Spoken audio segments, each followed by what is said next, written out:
Now, Silent Voice is kind of a movie that when you go into, you don't expect too much from it, and it was on top of my watch list when I first started watching anime, and, I thought it was absolutely amazing. It is ranked as my top 2, and I thought, let's do a video on it, because someone recommended it that I know personally, and I do appreciate that. They're giving me a lot of support, so I really do thank them for that.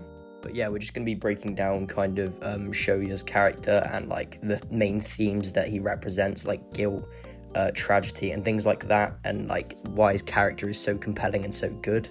And again, before we do get into this, do make sure to like and subscribe. It really does help a lot.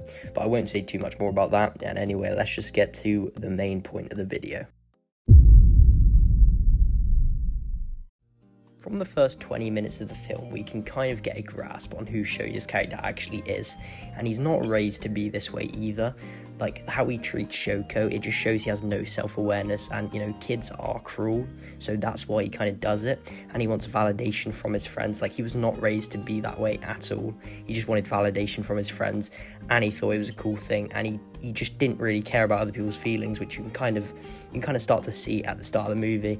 And then his regret comes later on in the show, and how he regrets what he's done. We can also see how his actions come back to bite him later on in the movie, and we really get to see this through Shoko, because when they first meet up again when they're both older, Shoko runs away from him and doesn't want to talk to him at all, which I completely understand. But essentially the premise of the whole movie is what happens in the first 20 minutes about bullying and regret. That's the main theme of the movie, and I feel it really just does hit well, especially with his childhood. He hasn't, had excessive amount of trauma at all. It's never been fully shown that he has anything wrong with his childhood. Even his mother doesn't like what he did, and even then he just kind of didn't understand any of it at the time, which, does come back and bite him later on. Now, after Shoya did all the bullying to Shoko, we get a good look on how much he has changed from the beginning to where he is when he's about to jump off the bridge. And the thing I like about that is it doesn't directly show what he kind of went through in them years, because we know he lost a lot of his friends. He probably he developed severe social anxiety, them types of things. He kind of, developed them things after that happened, just by losing so many friends and people like that.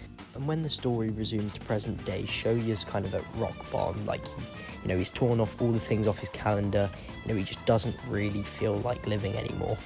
And, throughout the movie, he finds a motivation and a will to keep on living through Shoko, the person he did bully at the start. He's trying to make amends by, saying sorry to her. And it turns into a whole thing, which I kind of like. And majority of the movie is genuinely trying to get some of the friends he lost back, but some of the people can't look at him the same after what he did, and that's what he kind of needs to learn, how to move on from them people, and that's what he does do by the end of the movie. The movie really just does signify redemption and self-discovery, and I love these themes of the movie. It really does show how a character who was that mean just can change so much just from them events, which I think is really cool.